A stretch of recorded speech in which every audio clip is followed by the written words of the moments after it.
একটু খেয়াল করেন।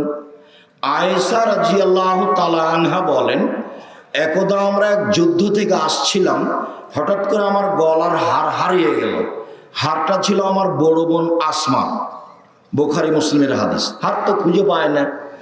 সলাতের সময় হয়ে গেল, পানি নেই, অজু করতে পারি না, সলাত আদায় করতে পারি না, হার খুঁজেও পাচ্ছি না, যেতেও পারি না, সবাই বিপদে পড়ে গেল। জনগণ খুব বিপদে। জনগণ আমার আব্বাকে গিয়ে বলল, আপনি জানেন আপনার মেয়ে কি করেছে? কি করেছে? আপনার মেয়ে হার হারিয়েছে, আমরা খুঁজে পাচ্ছি না, এখান থেকে যেতে পারছি না, এখানে পানি নেই, অজুও করতে পারছি না, সলাত আদায় করতে পারছি না। এখন আয়েশা রাদিয়াল্লাহু তাআলা আনহা বলছেন যে আবু বকর সিদ্দিক আমার নিকটে আসলেন। এদিকে দেখেন, আবু বকর সিদ্দিক আমার নিকটে আসলেন, তখন আমার স্বামী আমার উরু রানের উপরে মাথা দিয়ে ঘুমিয়েছিলেন। আমার স্বামী আমার উরু রানের উপরে মাথা দিয়ে ঘুমিয়েছিলেন। ফালাকাজানি লাকজাতান শাদীদা, আমাকে এত জোরে মারলেন এই কোমরের উপরে, আমার স্বামী এইভাবে না থাকলে আমি মায়ের কারণে দূরে সরে যেতাম, এত জোরে মারলেন। এক মিনিট, এই অবস্থাটা বাংলাদেশের যদি হতো, আমাদের দেশের কোনো শ্বশুর জামাই মেয়ের ঘরে গিয়ে যদি দেখে যে জামাই মেয়ের উরু রানের উপরে মাথা দিয়ে ঘুমিয়ে আছে, তো শ্বশুর ওদিকে আগাবে না এভাবে ঘুরবে? বুঝতে পারেননি মনে হয়? আমাদের দেশের গতিতে আগাবে কি? এইভাবে ঘুরবে। তো এত বড় মানুষ এইভাবে না ঘুরে মেরে দিলেন। এখন দেখেন, সবচেয়ে বড় মানুষে মারলেন কে? আবু বকর সিদ্দিক রাদিয়াল্লাহু তাআলা। সবচেয়ে বড় মহিলাকে মারলেন কে? আয়েশা রাদিয়াল্লাহু তাআলা আনহাকে মারলেন। একবারে মা হাওয়া থেকে নিয়ে কিয়ামত পর্যন্ত সবার চেয়ে দামি। 3 সবচেয়ে বড় মানুষের সামনে মারলেন, মুহাম্মদ সাল্লাল্লাহু আলাইহি ওয়াসাল্লামের সামনে মারলেন। বিবাহিতা মেয়েকে মারলেন, জামাইয়ের সামনে মারলেন। পূর্ণ যুবতী মেয়েকে মারলেন, হাত দিয়ে মারলেন, খোলা মাঠে মারলেন, 1400 মানুষের সামনে মারলেন।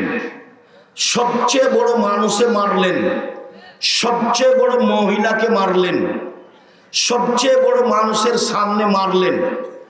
বিবাহিতা বিবাহদারী মেয়েকে মারলেন, পূর্ণ যুবতী মেয়েকে মারলেন, জামাইয়ের সামনে মারলেন, হাত দিয়ে মারলেন, দিন দুপুরে মারলেন, খোলা মাঠে মারলেন, 1400 মানুষের সামনে মারলেন। এত বড় বাপে এত বড় বেটিকে এত বড় মানুষের সামনে মেরে দিলেন। ভুল কোথায়? গলার হার কোথায় হারিয়ে গেছে খেয়াল করেননি, সেই জন্য। আর তুমি একটা মেয়ে ক্লাস 10-এ পড়ো, জোহর থেকে হে করে বাজারে ঘুরে বেড়াচ্ছ, তোমার বাপ তোমাকে ধমকও দেয় না, এটা আবার বাপ। তোমার বাপের বেঁচে থাকার চেয়ে মরে যাওয়া ভালো। তুমি একে চাচা বলো, একে বাপ বলিও না, একে চাচা বলো। এ কার পুরুষ? এ জাতিকে নষ্ট করেছে, এ তোমার মাকে নষ্ট করেছে, তোমাকে নষ্ট করেছে, তোমাদের পরিবারকে নষ্ট করেছে। বাপ বলবে কেন তাকে? তাকে বাপ বলবে কেন? এই যে দেখো না, বাপ কাকে বলে? বাপ মানে আদর, বাপ মানে লাঠি। বাপ মানে আদর, বাপ মানে লাঠি। ওই বাপই শতবার আম্মু বলে ডাকবে, আম্মু দিয়ে যদি কাজ না হয় তাহলে কি দিয়ে ঠিক করবে? লাঠি। এই যে হাদিস, বুখারী মুসলিম হাদিস, তো বুখারী মুসলিম। এর নাম পিতে। দেশ চালাতে হবে, বাড়ি চালান। দেশ চালাতে হবে কেন? দেশ চালাবেন সময় 45 মিনিট। কয় মিনিট সময়? 45 মিনিট। জুলুম করে টিকতে চাইছেন না। ফেরাউনের সময় 2-3 মিনিট। ফেরাউন ডুবলো, এই নাই।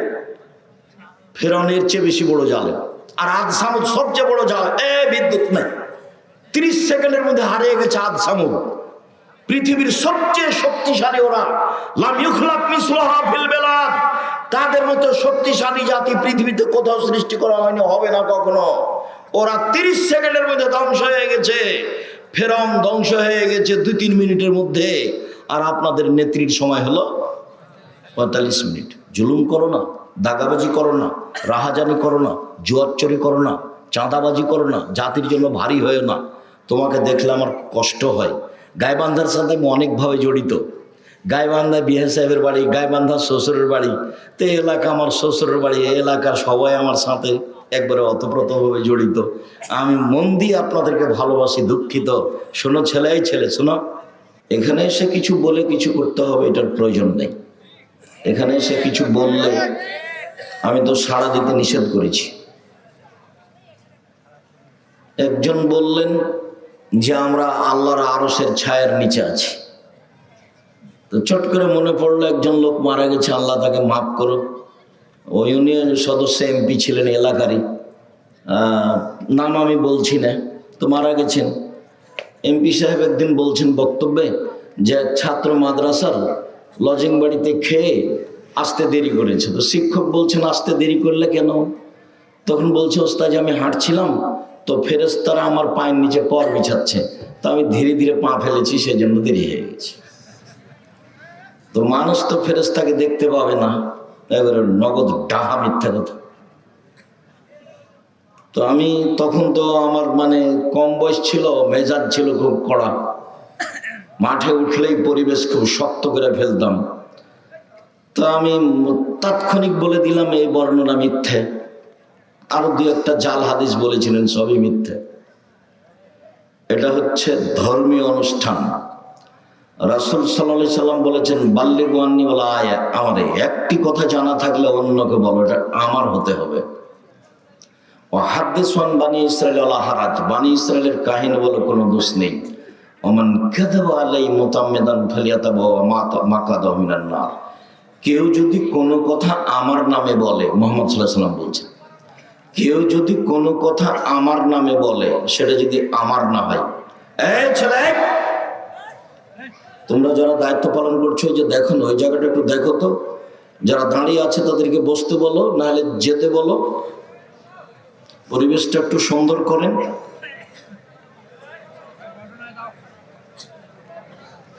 বসেন।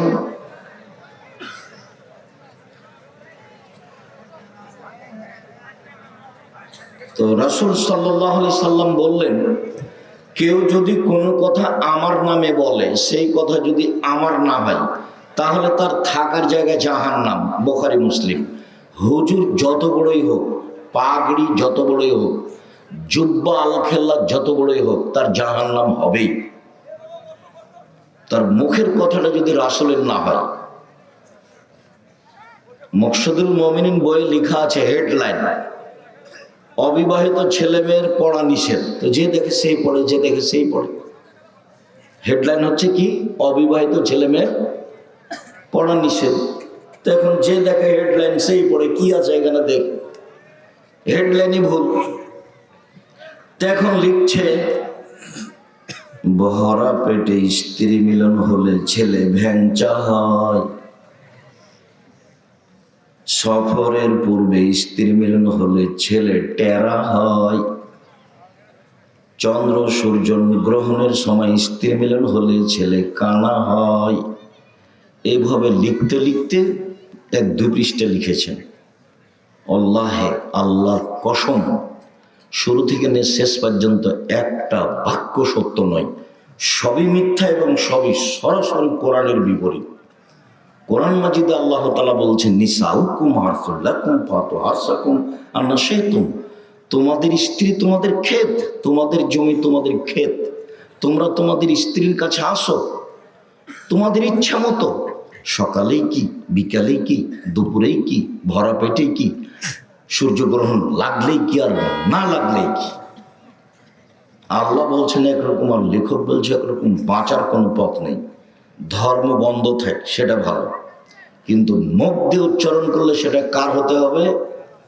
আল্লাহর এবং আল্লাহ রাসূলের হতে হবে, নাহলে ফলাফল জাহান্নাম। উমর রাদিয়াল্লাহু তাআলা যদি বেঁচে থাকতেন, বাংলাদেশের শতকরা 95 জন বক্তার আজীবন জেল হতো,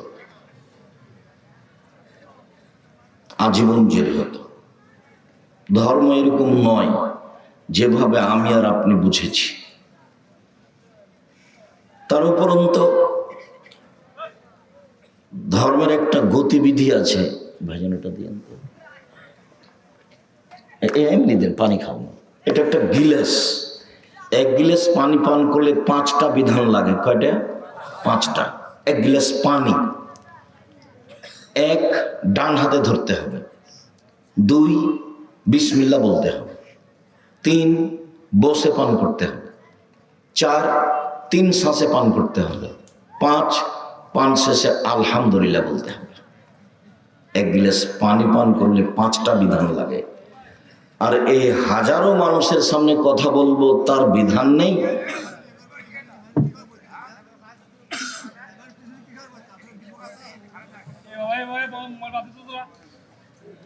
এই তোমরা বসে থাকো, নাহলে এখান থেকে চলে যেতে হবে। তোমরা বসো।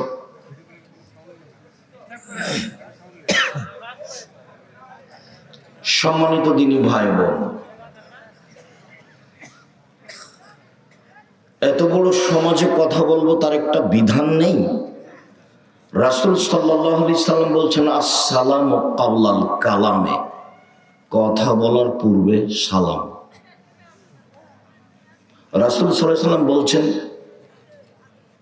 মান কাল্লামা বিগাইরি সালামিন ফালা তুজিবহু, কেউ যদি সালাম ছাড়া কথা বলে, তার কথার উত্তরই দিও না।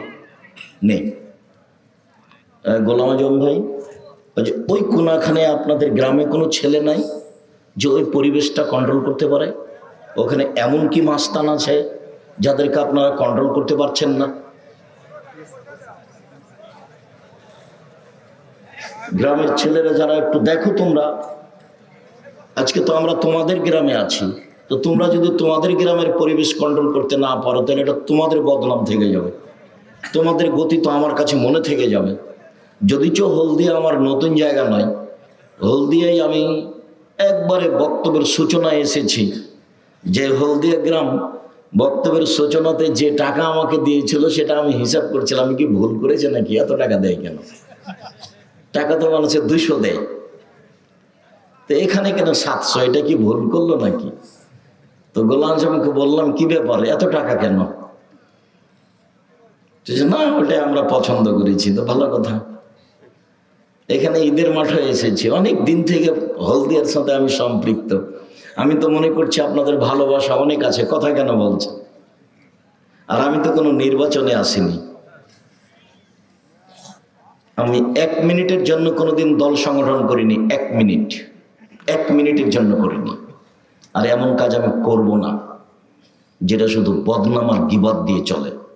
বিশ্বাস করেন, 70 বছর বয়স, দিন রাত তাহাজ্জুদ পড়েন, 5 ওয়াক্ত সালাত আদায় করেন, কোরআন তেলাওয়াত করেন। খালি বৈঠকে বলেছেন, আর ওর কথা বলছো ভালো নয়, ছাড়ো, এই কথাটা 1 পাল্লায় দিবেন, আর 70 বছরের ভক্ত ইবাদত 1 পাল্লায় দিবেন, ওই কথা ভারী হয়ে যাবে, ফলাফল জাহান্নাম হবে। আমার জীবনে 2টা ত্যাগ। আমি জীবনে কোনোদিন মানুষের বদনাম করব না এবং কারো প্রতিশোধ নিব না, এটা আমার জীবনের ত্যাগ। আমি কোনোদিন মানুষের প্রতিশোধ নিব না এবং মানুষের পিছনে কথা বলবো না। যা হবে হবে।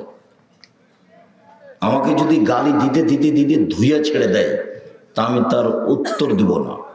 আমাকে যখন কেউ খুব গালি দিতে দিতে দিতে বন্ধ করে দেয়, তখন আমি আবার রিং দিয়ে বলি যে, ভাইজান, আপনার মনে হয় টাকা শেষ হয়ে গেছে, গালি মনে হয় বাকি আছে, যদি কিছু থাকে তো দিয়ে নেন। আমার জীবনে মানুষের গালি, মানুষের নিন্দা কাঁধে নিনি। আমাকে 1 মিনিটের জন্য আল্লাহ পিছন দিকে নিয়ে যাননি, সবসময় সামনের দিকে আছে 1 মিনিটের জন্য। তো বক্তব্য বলার সূচনায় বলতে হবে আসসালামু আলাইকুম, তারপর কোনো কথা, তারপর আউযুবিল্লাহ, তারপর বিসমিল্লাহ, তারপর কোনো কথা, তারপর যেটাই হোক। কোরআন মাজিদ পড়লে আউযুবিল্লাহ, আর যদি কোরআন মাজিদের সূরা থেকে শুরু হয়, সূরা থেকে শুরু, বুঝেন কথা কি? মানে সূরা ইখলাস শুরু করছেন, তাহলে আগে আউযুবিল্লাহ বলতে হবে, তারপরে বিসমিল্লাহ বলতে হবে। আর যদি শুরুটা, আরম্ভটা আমার সূরা থেকে না হয়, মধ্যে থেকে হয়, তাহলে শুধু আউযুবিল্লাহ। সূরার প্রথমের জন্য বিসমিল্লাহ, আর কোরআন পড়ার জন্য আউযুবিল্লাহ। কোরআন পড়ার জন্য বিসমিল্লাহ লাগে না, কোরআন পড়ার জন্য কি লাগে? আউযুবিল্লাহ লাগে। মনে থাকবে না মনে হয়? কোরআন পড়ার জন্য কি লাগে? আউযুবিল্লাহি মিনাশ শাইতানির রাজিম। আর বিসমিল্লাহ কিসের জন্য লাগে? এক সূরা থেকে আরেক সূরাকে পার্থক্য করার জন্য। তো যখনই সূরা শুরু হবে তখন বিসমিল্লাহ দিয়ে শুরু করতে হবে। বিসমিল্লাহ দিয়ে কোরআন পড়তে হবে এটা নয়, বিসমিল্লাহ দিয়ে সূরাকে পার্থক্য করতে হবে আগেরটা থেকে। তাই বিসমিল্লাহ। কথা বোঝা গেছে কি? জি, সম্মানিত দিনী ভাই বোন, হলদিয়ার মানুষেরা সচেতন। অনেক বক্তব্য শুনলাম, খুব নিকটে ছিলাম তো মনে হয় গোলাম আজমের এত কাছে আমাকে রাখা মনে হয় ভালো হলো কিনা। তার মানে আপনাদের সব কথা আমার কানে ধরা থাকলো, বক্তা সাহেবের ধরা থাকলো, যারা দলীয়ভাবে এসেছেন তাদেরও আমার কানে ধরা থাকলো। যেটা মানে যে খুব যে একটা ভালো মনে হলো তা নয়। সম্মানিত দিনী ভাই বোন, আমি এলাকাবাসীর কাছে আবারও জোরালো আবেদন জানাই, ভালো আর যারা ওই যে আরেকটু পৃথক কিছু দেখা যাচ্ছে যারা পাশে, এটাও জামিয়া সালাফের সাথে সম্পৃক্ত, ওটাও জামিয়া সালাফের সাথে সম্পৃক্ত। উভয়কেই বলছি, জামিয়া সালাফিকে ভালোবাসেন, গেছেন, একসাথে হয়ে কাজ করেন। একজনের সেক্রেটারি থাক, ওখান থেকে একজন সভাপতি থাক, এখান থেকে একজন সভাপতি থাক, ওখান থেকে একজন সেক্রেটারি থাক। দলাদলি করে দিনের কাজ করতে এসে দিনরাত যদি মানুষের গীবাত করেন তাহলে কি হবে বলেন? দলাদলি করলে গীবাত ছাড়া বাঁচা যাবে? দল করলে গীবাত ছাড়া বাঁচা যাবে কেমনে? গীবাত দিই তো দল। দল চলে না গীবাত ছাড়া, বদনাম ছাড়া চলে না। সম্মানিত দিনী ভাই বোন, চলেন অল্প সময় কথা বলি। মানুষের সাথে পাপ দুই ধরনের, একটা মানুষের সাথে জড়িত পাপ, একটা আল্লাহর সাথে জড়িত পাপ। আল্লাহর সাথে জড়িত পাপ কি? সুদ খেয়েছে, এটা আল্লাহর সাথে জড়িত পাপ। জেনা হয়েছে, এটা আল্লাহর সাথে জড়িত পাপ। সালাত আদায় করেনি, নামাজ পড়েনি, এটা আল্লাহর সাথে জড়িত পাপ। আল্লাহর সাথে সম্পৃক্ত পাপ ক্ষমা হওয়া সহজ।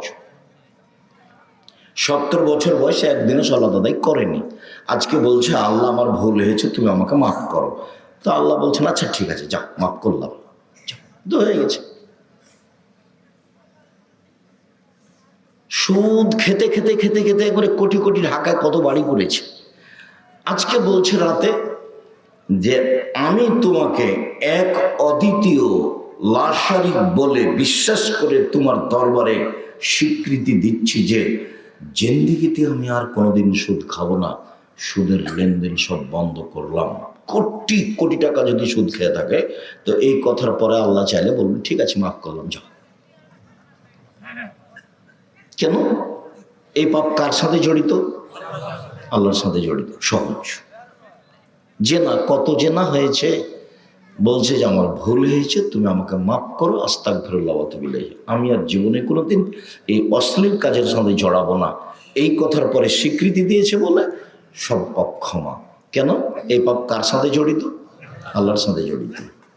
এখন দল হোক আর সংগঠন হোক, আর বাড়ি হোক আর ঘর হোক, জমি হোক আর জায়গা হোক, এই যে এই লোকটার ব্যাপারে বলল, আরে ওর কথা তুলে রাখো, ওর মুখ খারাপ, এই বলে সেই বলে, ভালো মানুষ নয় ও,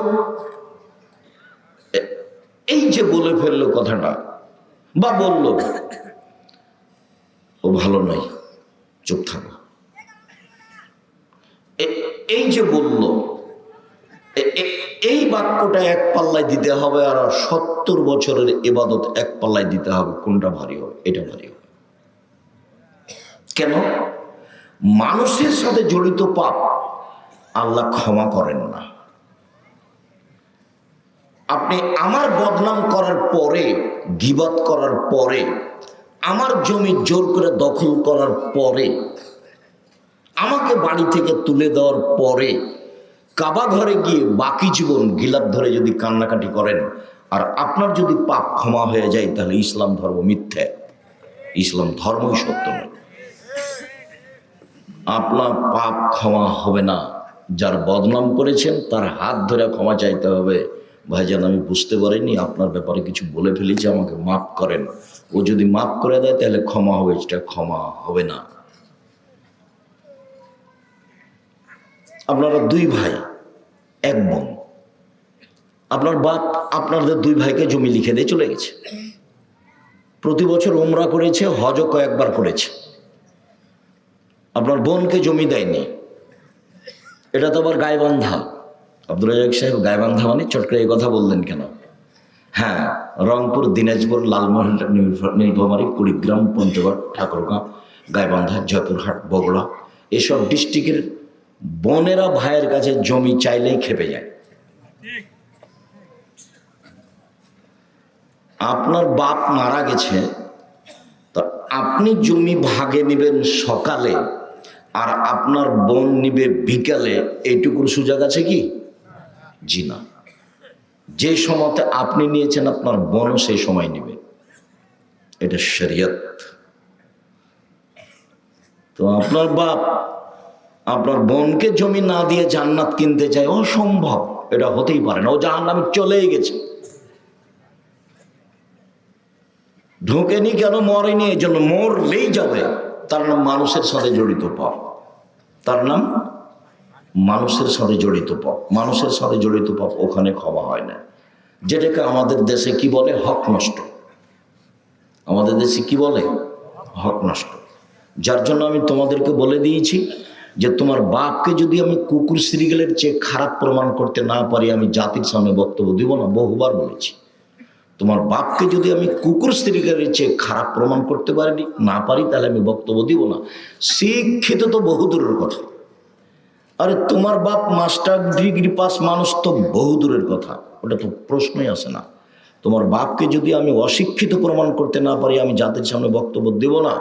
এটা 90 সাল থেকে বলছি, মানে 36 বছর চলছে একই কথা। 36 বছরে কোনোদিন বাক্যের 19-20 হয়নি। মানুষ হিসাবে একটু ওই একই রকম কথা চলছে। বুঝেও বুঝে না ওরা, অন্তর আছে বুঝে না, দেখেও দেখে না ওরা, চক্ষু আছে দেখে না, শোনেও শোনে না ওরা, কান আছে শোনে না। উলায়েকা কালানাম, তারা পশু প্রাণীর মতো, তারা গরু ছাগলের মতো, তারা কুকুর শ্রীগেলের মতো, বালু বাজার, বরং তার চেয়ে খারাপ। আল্লাহ বলছে তোমার বাপ কুকুর শ্রীগেলের চেয়ে খারাপ। তোমার বাপ তাহাজ্জুদ পড়ে, এশার সালাত আদায় করে মাথায় টুপি দিয়ে বাড়ি যাচ্ছিল, দোকানে বসে আড্ডা পিঠে আর একজনের বদনাম করে, আর ল্যাংটা মেয়ে ওখানে নাচে, টুপি মাথায় দিয়েছে, ল্যাংটা মেয়েকে দেখে আর একজনের বদনাম করে। তোমার বাপ যদি কুকুর স্ত্রীর চেয়ে খারাপ প্রমাণ করতে না পারি, জাতির সামনে বক্তব্য দেব না। শুনুন,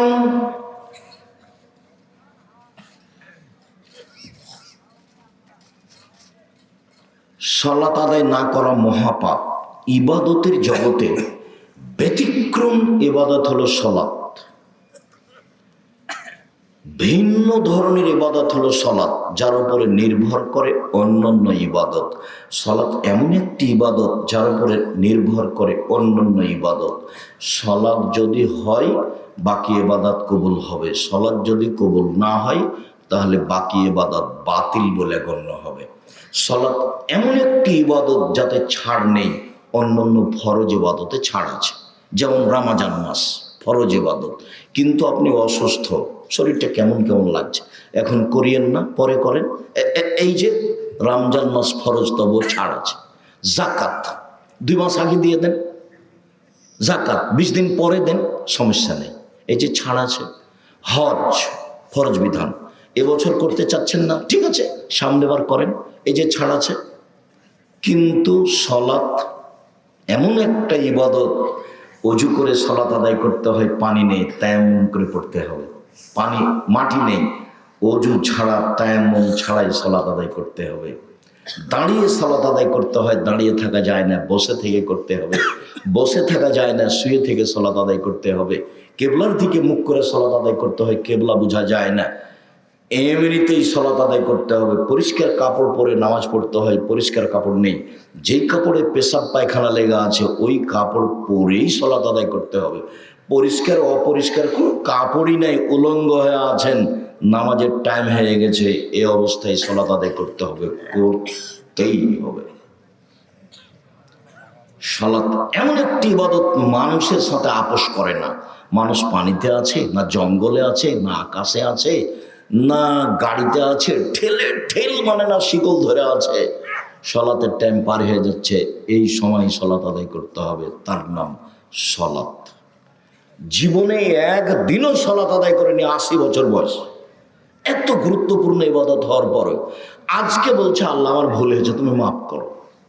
আল্লাহ তার সব অতীতের পাপ ক্ষমা করে দিবেন। কিন্তু মানুষের বদনাম করার পরে যদি বলে আল্লাহ আমার পাপ ক্ষমা করো, তাহলে এই পাপ ক্ষমা হবে না, তার নাম গীবাত। শোনেন সম্মানিত দিনী ভাই বোন, সুদ সুদ এত মহাপাপ যার ভাষা আল্লাহর নবী যেভাবে উল্লেখ করেছেন পৃথিবীর কোনো পাপের ভাষা এভাবে উল্লেখ করেননি, অথচ পাপ তার চেয়ে বড় আছে। ওর চেয়ে বড় পাপ আছে, কিন্তু ভাষা এমন নয়। দেখেন, মায়া করো দিরহাম রেবা হিয়ালাম আসাদুমিন সিত্তাতে ও সালাসিনা জেনিয়া। কেউ যদি জেনে শুনে 1 টাকা সুদ খায়, 36 বার জেনা করে যত পাপ হবে, 1 টাকা সুদ খেলে তার চেয়ে বেশি পাপ হবে। এক, এই ভাষার সাথে কোনো পাপের ভাষা মিল খাবে না। 2, রাসূল সাল্লাল্লাহু আলাইহি ওয়াসাল্লাম বলছেন আর রেবা সাবুনা জুজান আইসালাহু আইন করে দিল বহু, সুদের পাপের 70টি ভাগ রয়েছে, ছোট থেকে বড়, বড় থেকে ছোট। সবচেয়ে ছোট ভাগ হলো মার সাথে জেনা করলে যেমন পাপ হয়। পৃথিবীতে সবচেয়ে বড় পাপ শিরক, কিন্তু ভাষা এমন নয়। পৃথিবীর 2য় মহাপাপ বাপ মায়ের অবাধ্য চলা, কিন্তু ভাষা এরকম নয়। পৃথিবীর 3য় মহাপাপ মিথ্যা সাক্ষী দেওয়া, কিন্তু ভাষা এমন নয়। পৃথিবীর 4র্থ মহাপাপ মানুষকে হত্যা করা, কিন্তু ভাষা এমন নয়। ভাষা এরকম নয়। অবাক ভাষার পাপ, সেটা হচ্ছে সুদ। আর তাকে জড়িয়ে দিয়েছেন আল্লাহ রাসূল জেনার সাথে। জেনার ব্যাপারে রাসূল বলছেন যে অবিবাহিত ছেলে যদি জেনা করে, তাহলে তাকে 1 বছরের জন্য 100 লাঠি পিটিয়ে তাড়িয়ে দিতে হবে। আর বিবাহিত ছেলে মেয়ে যদি জেনা করে, তাহলে তাকে ইট ঢেল পাথর দিয়ে মেরে মেরে মেরে ফেলতে হবে। বেঁচে থাকার কোনো পথ নাই। অবাক হতে হবে যে দুনিয়াতে 3টা পাপের কারণে মানুষকে হত্যা করতে হয়, কিন্তু 2টা পাপ করার পরে বাঁচার পথ আছে, 1টা পাপ করার পরে বাঁচার কোনো পথ নেই। 3টা পাপের কারণে মানুষকে হত্যা করতে হয়। একজন বলছে আমি কোরআন মাজিদ মানি না, তাহলে সরকারিভাবে তাকে ফাঁসি দিতে হবে, হত্যা করতে হবে। এখন তাকে ফাঁসির মঞ্চে নিয়ে যাওয়া হয়েছে, ফাঁসও গলায় দেওয়া হয়েছে। তখন বলছে না না ভুল হয়েছে, ভুল হয়েছে, ভুল হয়েছে, কোরআন মাজিদ আল্লাহর বিধান, কোরআন মাজিদ আল্লাহর কালাম, আমার ভুল হয়েছে। তাহলে তাকে ফাঁস থেকে কি করতে হবে? নামিয়ে নিতে হবে, তার ফাঁসি হবে না। অথচ পাপ ছিল হত্যা। 2, কেসাস।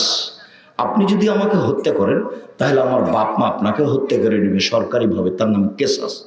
আপনি যদি আমাকে হত্যা করেন, আমার বাপ মা আপনাকে হত্যা করে নেবে, তার নাম কেসাস। এটাই আল্লাহর বিধান। এখন আপনাকে ফাঁসির মঞ্চে নিয়ে যাওয়া হয়েছে, ফাঁসও গলায় দেওয়া হয়েছে। আমার বাপ মা চিল্লাচিল্লি করে বলছে না না না না না, আমরা মাফ করে দিলাম, আমরা মাফ করে দিলাম, আমরা কেসাস নিব না, আমরা কেসাস নিব না। তাহলে আপনাকে ফাঁস থেকে নামিয়ে নিতে হবে, আপনার ফাঁসি হবে না। 3, বিবাহ করার পরে যদি কেউ জেনায় লিপ্ত হয়, তাহলেও তাকে ইট ঢেল পাথর দিয়ে মেরে মেরে মেরে ফেলতে হবে, তাকে ফাঁসি দিতে হবে।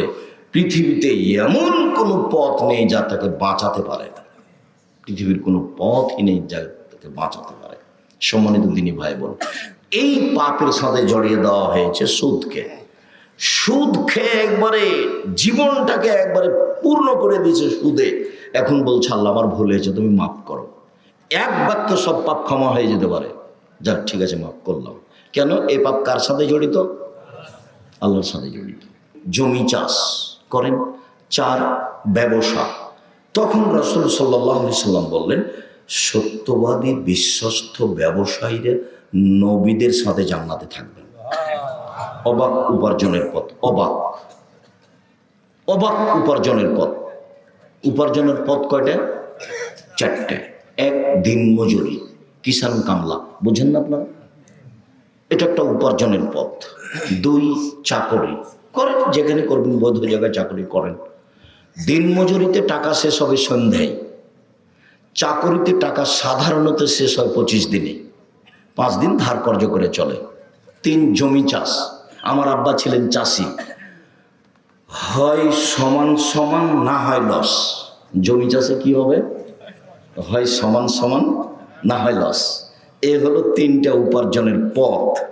এইবার চতুর্থ ব্যবসা। তখন রাসূল সাল্লাল্লাহু আলাইহি ওয়াসাল্লাম বলছেন, মনে রেখো সত্যবাদী বিশ্বস্ত ব্যবসায়ীরা নবীদের সাথে থাকবেন। এ তো বললেন, আর একটা বাক্য বলছেন, পৃথিবীর মানুষ শুনে রেখে, ইয়া মাশারাত তুজ্জার, ব্যবসায়ীরা শোনো, ইন্নাল বাইয়া ইয়াহজুরুল কিযব ওয়াল হাযাব, ব্যবসাতে মিথ্যা কথা চলে আসে, ব্যবসাতে কসম চলে আসে, অনর্থক বেখেয়াল কসম চলে আসে, বেখেয়াল মিথ্যা কথা চলে আসে, কিছু না কিছু চলেই আসে। ফাসুবুহু সাদকা, দান করে এটা মিটিয়ে দাও। এই উপার্জনের এত কেন প্রশংসা? ঘটনাটা কি? এইটা একটা মাদ্রাসা, হলদিয়া কওমি মাদ্রাসা, এখানে 20 জন এতিম আছে। কথার কথা, জামিয়া সালাফি আছে 519 জন। কতটি? 519 জন। আব্দুল রাজ্জাক সাহেব এত এতিম রেখেছেন কেন? কিভাবে চলে? কিভাবে চলে তা আমি বুঝতে পারি না, তবে বালা মুসিবত জন্য আল্লাহ এর উপর দিয়ে পার করে দেয়, যেন প্রতিষ্ঠানে না আসে, এই জন্য রেখেছি। মূলত আমার লক্ষ্য উদ্দেশ্য এইটা, যে এতগুলো এতিম রেখেছি, আল্লাহ এখানে সহজে কোনো বালা মুসিবত দিবে না, এই আশা। তো সম্মানিত দিনী ভাই বোন, দিন মজুর তো এই এতিমের সহযোগিতা করতে পারবে না, ও তো সন্ধ্যায় টাকা শেষ হয়েছে। চাকরি 25 দিনে শেষ হয়, 5 দিন ধার কর্য করে চলে, ওইও তো এতিমদের সহযোগিতা করতে পারবে না। 3 জমি চাষ, ও তো লস হয়ে গেছে, ও তো এতিমদের সহযোগিতা করতে পারবে না। একটাই পথ আছে মানুষ সহযোগিতা করতে পারবে অসহায় মানুষের, সেটা কি? ব্যবসা। ব্যবসা আমি বলিনি চকলেটের ব্যবসা করতে হবে, আমি চকলেটের ব্যবসা মানে বলেছি কম পয়সার ব্যবসা। সত্যবাদী বিশ্বস্ত ব্যবসায়ী যদি বাদাম বিক্রি করে তবুও ফল এটাই হবে। সত্যবাদী বিশ্বস্ত ব্যবসায়ী যদি ইনপুটে জাপান থেকে মাল এনে চট্টগ্রামে নামাই, ফলাফল এটাই হবে। আর অসহায় মানুষকে সহযোগিতা করার মতো একটাই পথ, তবে পয়সা বেশি হতে 25 থেকে 30 বছর লাগবে। একবারে কলকাতায় হিরোইন কিনলেন, ঢাকায় বিক্রি করলেন, একদিনে কোটি টাকা হলো, এটা ব্যবসা নয়, এটা ব্যবসা নয়। গাইবান্ধাতে ট্রেনে উঠে বগুড়ায় নামবো মনে করে ট্রেনে উঠেছি, তো একটা ছেলেকে বলছে একটু বাদাম দাও তো, 200 বাদাম দিয়েছে, কে 100, তা বলছে তোমার দাড়ি পাল্লাটা আমাকে দাও তো, আমি একটু ধরি। ট্রেনের ঘটনা বলছে, এই গাইবান্ধারই ঘটনা বলছে।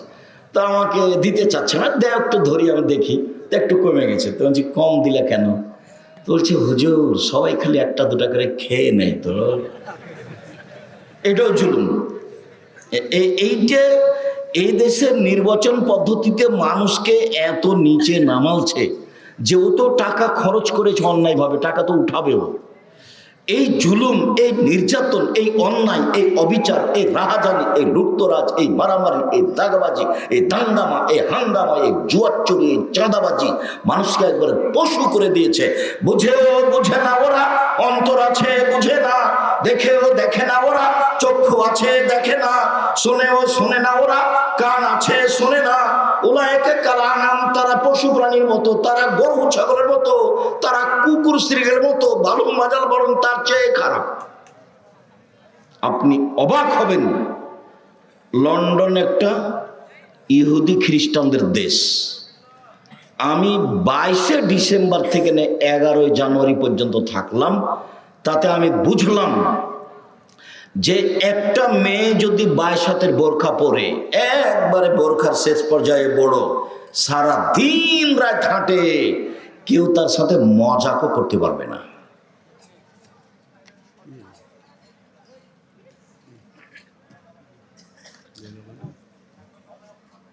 তার সাথে কেউ মজাকও করতে পারবে না।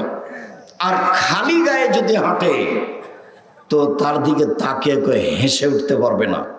একটা মেয়ে খালি গায়ে চলে যাচ্ছে, কেউ তার দিকে তাকিয়ে হেসে উঠবে, বা 18 বছর জেল হবে। কতদিন? 18 বছর। সেখানে জুয়াচুরি থাকবে, সেখানে লুটতরাজ থাকবে, সেখানে মারামারি থাকবে। ওরা নির্বাচন করে আপনাদেরকে দেখানোর জন্য, ওদের যেটা হিসাব আছে সেটা তারা করে। ট্রাম্পের সাথে একজন মহিলা ছিল, তখন মনে হচ্ছিল যে সব ভোট মহিলাই পাবে, যেদিন নির্বাচন হয়ে গেল সেদিন পুরুষ মানুষ দেখা গেল, তারপর মহিলাটার আর নামই নাই, তারপর আর কোনোদিন দাঁড়ায় না। তারা দেখায় যে মুসলমানেরা মারামারি করুক, সে পথটা ব্যবস্থা করেছে, মোবাইল ওরাই করেছে, নির্বাচন ব্যবস্থা ওরাই করেছে, ওরাই আমাদেরকে পশু বানাচ্ছে। মোহাম্মদ সাল্লাহ সাল্লামের নীতি ওরা নিয়ে নিয়েছে। মোহাম্মদ সাল্লাহ সাল্লামের নীতি কারা নিয়ে নিয়েছে? ওরাই নিয়ে নিয়েছে।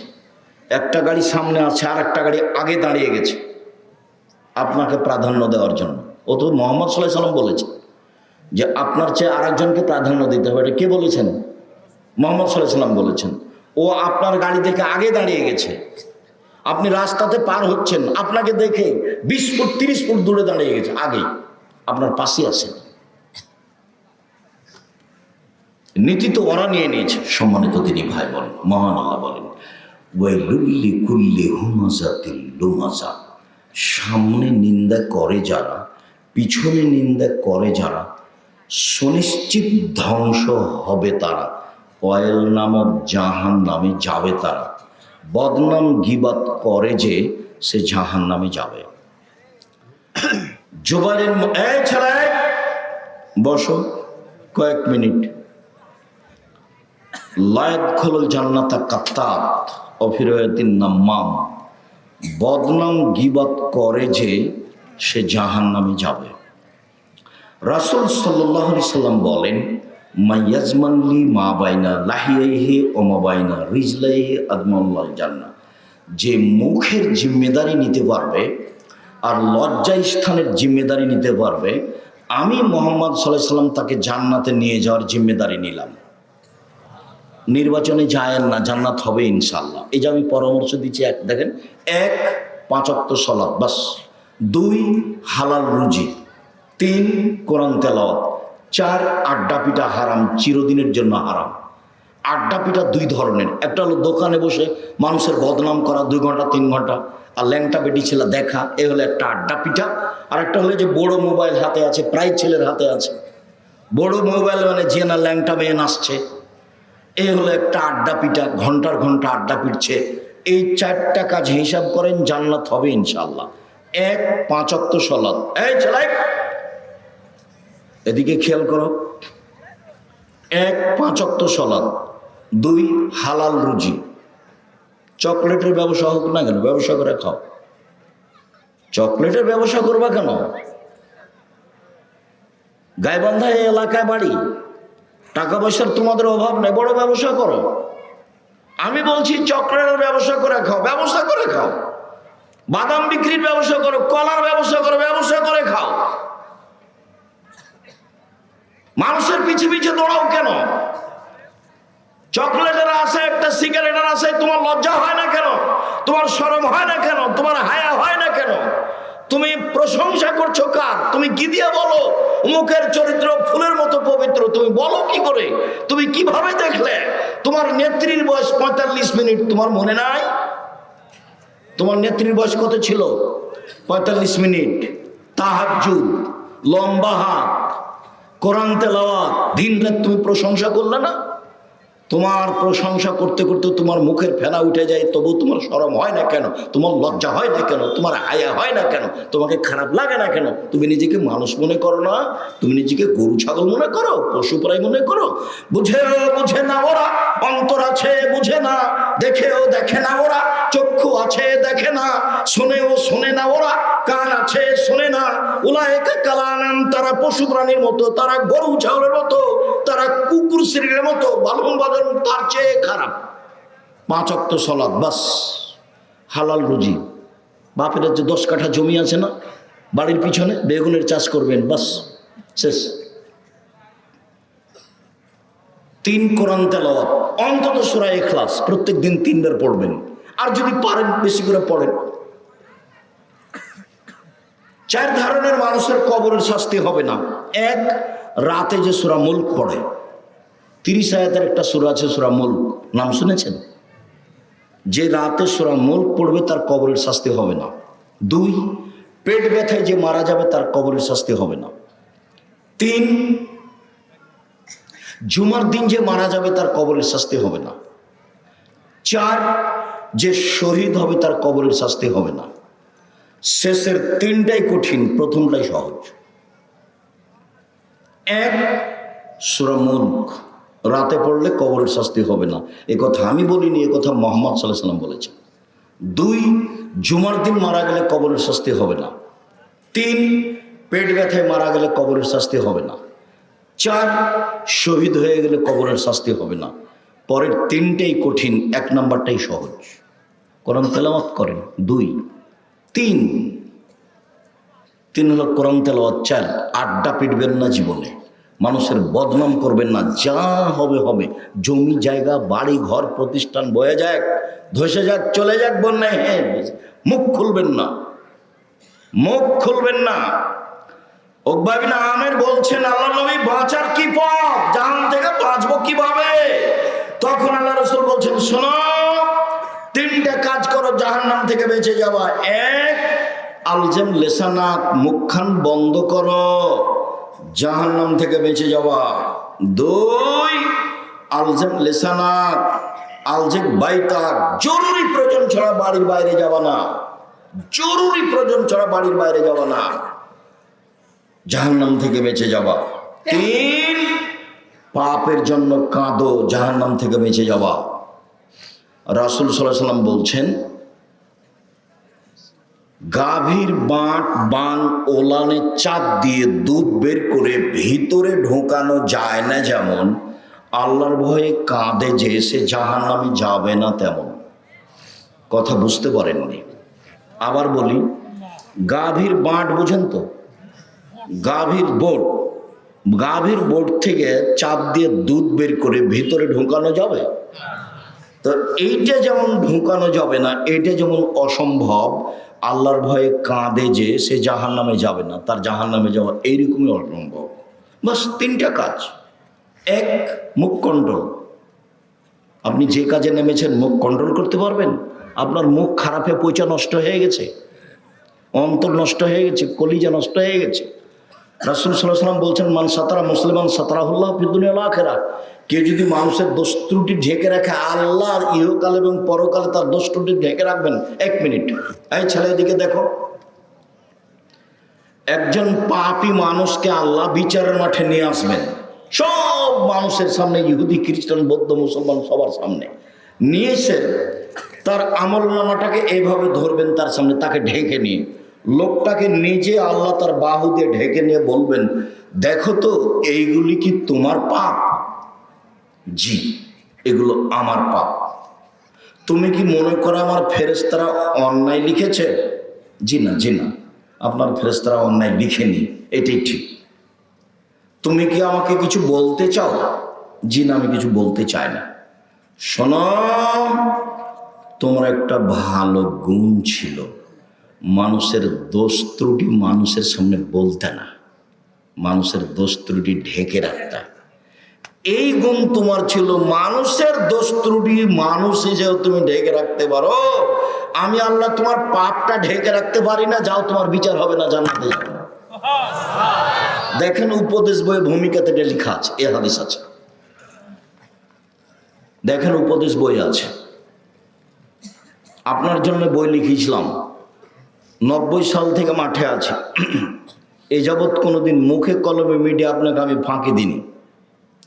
জাতির যদি রাস্তাঘাট করে দিতে না পারি, জাতির যদি স্কুল কলেজ করে দিতে না পারি, জাতিকে চূড়ান্ত সঠিক ধর্ম দিতে পারবো ইনশাল্লাহ। ধর্মের ব্যাপারে জাতিকে ফাঁকি দিয়ে আমি পরকাল হারাতে রাজি নই। সম্মানিত দিনী ভাই বোন, বলছিলাম বাঁচার তিনটে পথ, মুখটা বন্ধ রাখেন, জান্নাত পাওয়া যাবে। একদিন আল্লাহ রাসূল বলছেন, সঙ্গী সাথী বলতে পারো মানুষকে পিছন দিক থেকে ধাক্কা মেরে জাহান্নামে নিক্ষেপ করে কি? সঙ্গী সাথী বলতে পারো মানুষকে পিছন দিক থেকে ধাক্কা মেরে জাহান্নামে নিক্ষেপ করে কি? সঙ্গী সাথী বলতে পারো মানুষকে পিছন দিক থেকে ধাক্কা মেরে জাহান্নামে নিক্ষেপ করে কি? বলতে বলতেই ফাঁকা দিলে সালাবো নিজের জিভাটা ধরে নিয়েছেন। জিভা, এই জিভা মানুষকে পিছন দিক থেকে ধাক্কা মেরে জাহান্নামে নিক্ষেপ করে। আপনার নির্বাচনের কি হবে হুজুর? তাহাজ্জুদ পড়ে জান্নাত কিনবেন? জান্নাত কি অত সহজ? জান্নাত পড়ে আছে, জান্নাত পাওয়ার টপ ব্যাপার। হজিবাতিন নার বিশাহওয়াত, মনের ইচ্ছা দ্বারা জাহান্নাম ঘেরা আছে। ও হজিবাতের জান্নাতুল মিকাম বিল মাকারেহে, নিয়ম নীতি কষ্ট ক্লেশ ত্যাগ তিতিক্ষা অনেক কিছু দিয়ে জান্নাত ঘেরা আছে। মনের ইচ্ছা দিয়ে জাহান্নাম ঘেরা আছে। মন মতো চলে যে জাহান্নামে যাবে সে। আপনারও জান্নাতে যাওয়া সহজ, 4টা কাজ করেন জান্নাত সহজ। মহিলাদেরও জান্নাত সহজ। এই মেয়ে, কথা বলছো কেন? জানো যে আব্দুর রাজ্জাক বিন ইউসুফ এসেছেন, দেরি হলো আসবেন, তো ঢং ঢং করে আসলেন, ঢং ঢং করে চলে গেলেন কেন? অত গল্প করেন কেন? আমি তো আপনার জন্য এসেছি, না হলে তো 2টা বাক্য আপনাকে বলবো। আমি তো আপনার জন্য এসেছি। হ্যাঁ করে কথা বলতে বলতে আসলেন, আবার চলে যাচ্ছেন। মহিলা মানুষ শরম হয় না কেন? হায়া হয় না কেন? দোকানপাটে যান কেন? এই মেয়ে, তুমি দোকানে যাও কেন? তোমার বাপ নেই? তো তাকে চাচা বলে ডাকো, তোমাকে যদি কন্ট্রোল করতে না পারে। আর তোমার মাকে তুমি খালা বলে ডাকো। তো আমি তো তোমাকে আজ বলে আসছি, 36 বছর থেকে তাকে মা বলিও না। আমি তো জানি এটা তোমার মা নিশ্চিত, কিন্তু তোমার মা তো দায়িত্ব পালন করেনি। মা তো এরকম নয়। মাকে তো আল্লাহ নবী বলেছেন, বুখারী মুসলিমের হাদিস, মা মানে পাহারাদার। মা মানে পাহারাদার। তো তুমি হ্যাঁ করে আসলে এখানে, মাথার চুল ফেলে ছেড়ে দিয়ে আবার হ্যাঁ করে গল্প করতে করতে চলে গেলে, তোমার মা আছে, আমি এটা কি দিয়ে বুঝবো? এই মেয়ে, রাসূল সাল্লাল্লাহু আলাইহি ওয়াসাল্লাম বললেন, মা মানে 4টে জিনিস। 1, মা মানে বিদ্যা শিখাবে। 2, মা মানে শিষ্টাচার শিখাবে। 3, মা মানে সাজগোজ করে পরিপাটি করে রাখবে। 4, মা মানে পাহারা দিবে। বুখারী মুসলিমের হাদিস। তোমার মা তোমাকে কি পাহারা দিল? তোমার মা তোমাকে কি পাহারা দিয়েছে? তোমার নখ বড় আছে, এটাই কি শিষ্টাচার? তোমার নখে নেল পালিশ আছে, এটাই কি শিষ্টাচার? তোমার সামনের চুল ছোট আছে, এটাই কি শিষ্টাচার? তুমি নগ্ন পোশাক পরে থাকো, এটাই কি শিষ্টাচার? তুমি ভুরু তুলে চিকন করে রেখেছো, এটাই কি শিষ্টাচার? তুমি জোহর থেকে নিয়ে এখন পর্যন্ত দোকানে ঘুরে বেড়াচ্ছ, এটাই কি শিষ্টাচার? তোমার বাপ আছে, এটা তুমি বলতে পারো, আমি বলিনি, কোনোদিন বলবো না, ওটা তোমার চাচা। বাপ মানে চোখ যেভাবে ঘুরে বউ সেভাবে চলে, তার নাম স্বামী। চোখ যেভাবে ঘুরে বউ সেভাবে চলে, তার নাম স্বামী। রাসূল সাল্লাল্লাহু আলাইহি ওয়াসাল্লাম বলছেন, আনফিক আলা ইয়ালিক বিন তাওলিক, তুমি তোমার পয়সা দিয়ে তোমার ছেলে মেয়েকে লালন পালন করো, মানুষের মতো মানুষ করে গড়ে তুলো, ভালো করে শিক্ষা দাও। ওয়ালা তারফা আনহু আসাকা, তোমার লাঠিটা পরিবারের উপর থেকে উঠিয়ে নিও না। প্রয়োজনে আদর যদি কাজ না করে, তাহলে লাঠি দিয়ে ঠিক করতে হবে। আদর কাজ না করলে কি দিয়ে ঠিক করতে হবে? লাঠি দিয়ে ঠিক করতে হবে। এটা আমি বলিনি, এটা আল্লাহর নবী বলছেন। আর পৃথিবীর সবচেয়ে বড় মানুষ ওটা দেখিয়ে দিয়েছেন বাস্তব।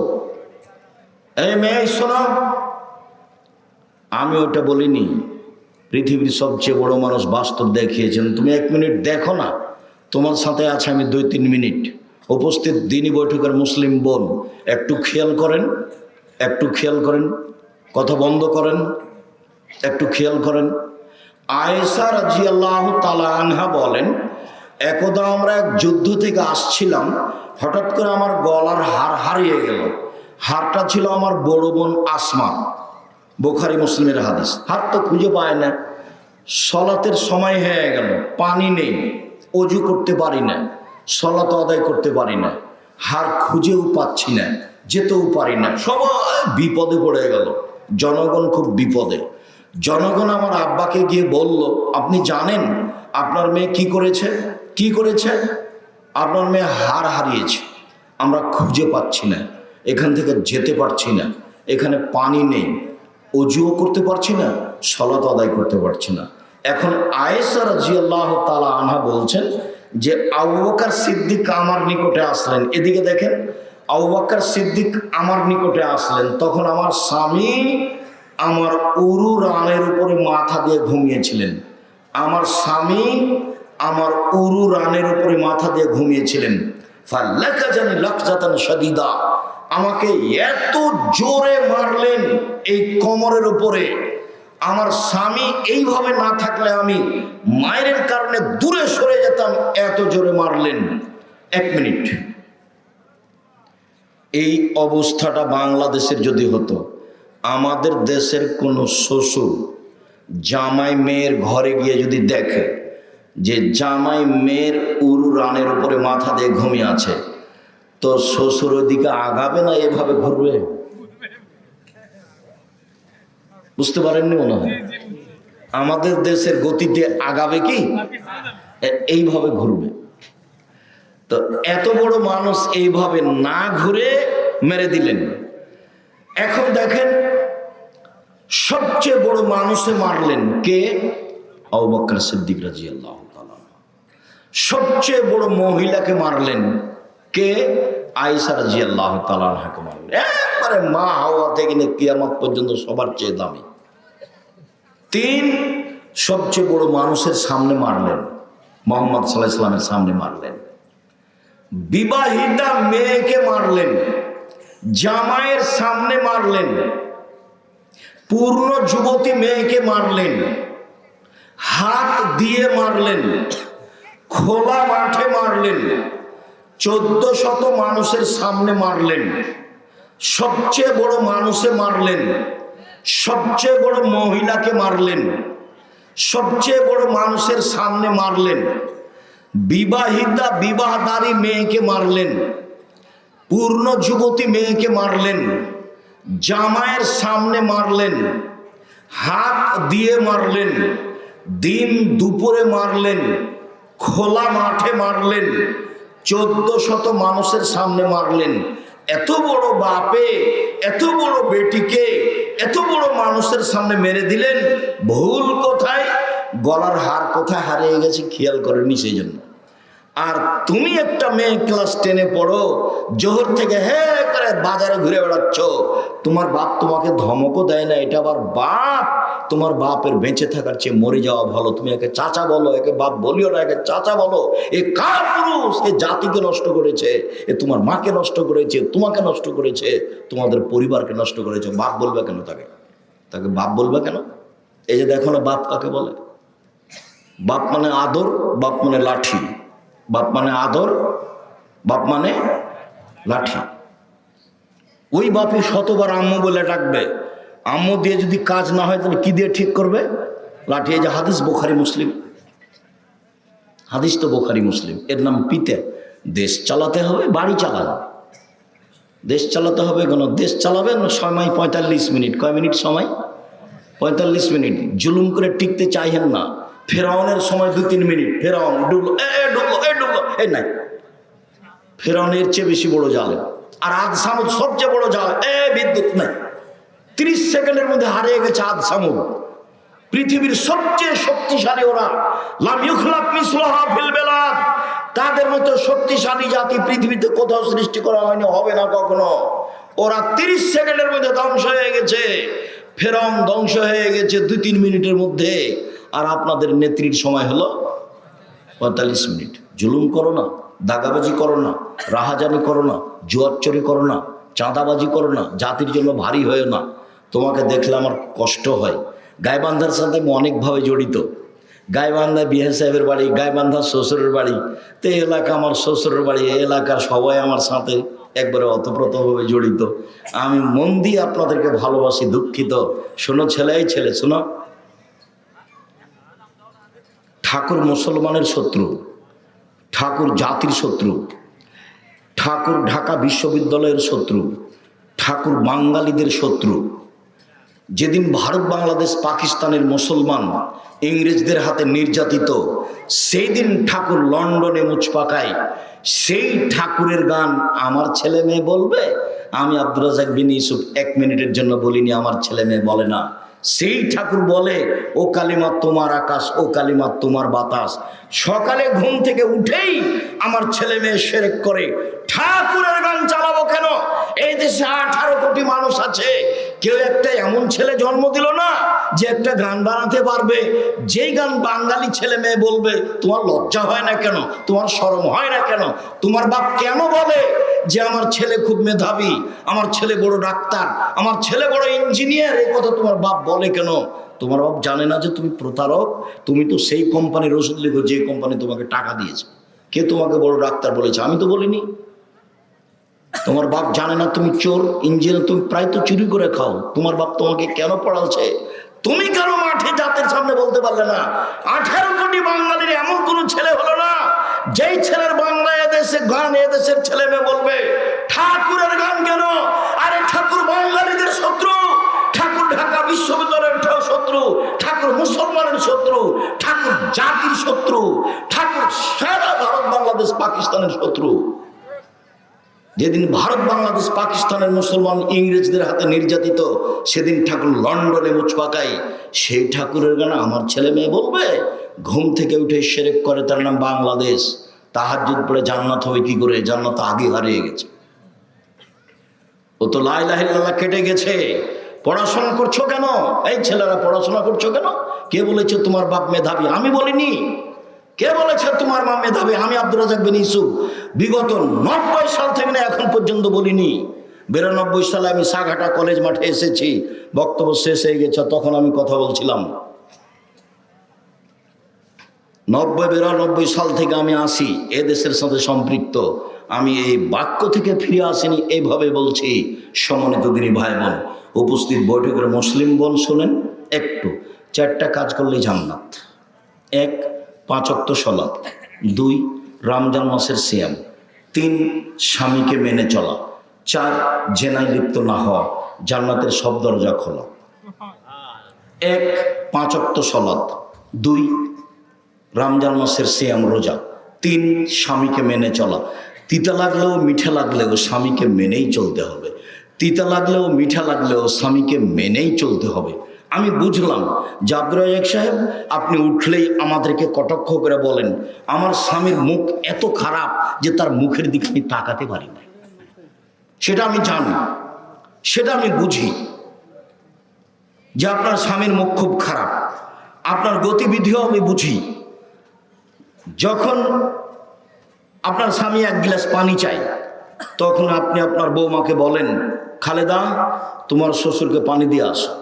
যখন বৌমা থাকে না, তখন আপনি বলেন আপনার মেয়েকে যে আসমা তোর আব্বাকে 1 গ্লাস পানি দিয়ে। যখন কেউ থাকে না, তখন আপনি 1 গ্লাস পানি নিয়ে সামনে গিয়ে থ্যাকস করে রেখে চলে যান। আপনি তাকে সহ্য করতে পারেন না, এটা আমি বুঝি। এরপর আপনাকে আমি বলছি, আমি আপনার দিনী ভাই, আপনি এই স্বামীর সাথেই থাকেন, ভালো হবে। যদি নাই থাকতে পারেন তাহলে খোলা তালাক করে নেন, ইসলাম পথ রেখে দিয়েছে। কাজীর কাছে গিয়ে খোলা তালাক তার কাছে পাঠিয়ে দেন, 30 দিন পর অন্য জায়গাতে বিবাহ বসতে পারবেন, কোনো সমস্যা নেই। কিন্তু ঝুলন্ত হয়ে থাকবেন, কথা বলবেন না, মাস মাস কথা বলেন না, সপ্তাহ সপ্তাহ কথা বলেন না, মনে মনে ঘৃণা করে চলেন, এভাবে সংসার চলবে না। ভুল হচ্ছে, দেখুন আপনার ভুল হচ্ছে, দেখুন আপনার ভুল হচ্ছে। একটা কথা শোনেন, মনে রাখবেন, একটা কথা শোনেন, মনে রাখবেন, শোনেন। প্রত্যেক দিন সকালে ইবলিস শয়তানদেরকে বলে মানুষকে পাপী কর, যা মানুষকে পাপী কর, বিকালে রিপোর্ট দিবি। তো একজন শয়তান বিকালে এসে বলে জাহাপনা, ইবলিসকে বলে জাহাপনা, হ্যাঁ বল কি হয়েছে? আমি মানুষকে জেনা করিয়ে দিই, যা এটা কোনো পাপ হয়নি, যা। তো আর একজন বলে জাহাপনা, আমি একটা মানুষকে হত্যা করিয়ে দিই, যা এটা কোনো কাজ হয়নি, যা। একজন মানুষকে আমি নামাজ পড়তে দিইনি, যা এটা কোনো কাজ হয়নি। একজন এসে বলছে জাহাপনা, আমি স্বামী স্ত্রীর মধ্যে গন্ডগোল বাঁধিয়ে দিয়েছি। যেমন বলে স্বামী স্ত্রীর মধ্যে গন্ডগোল লাগিয়ে দিয়েছি, তেমন একবার ইবলিস চেয়ার থেকে উঠে তাকে বুকে জড়িয়ে ধরে বলে একটা কাজ করেছ। স্বামী স্ত্রী এ কথা আল্লাহ নবী বলছেন, এটা আমি বলিনি। এ কথা আল্লাহ নবী বলছেন, আমি বলিনি। স্বামীর সংসার আপনি 3টা কাজ করবেন না। উপস্থিত বৈঠকের মুসলিম বোন শোনেন, 3টা কাজ করবেন না। 1, অভিমান করবেন না।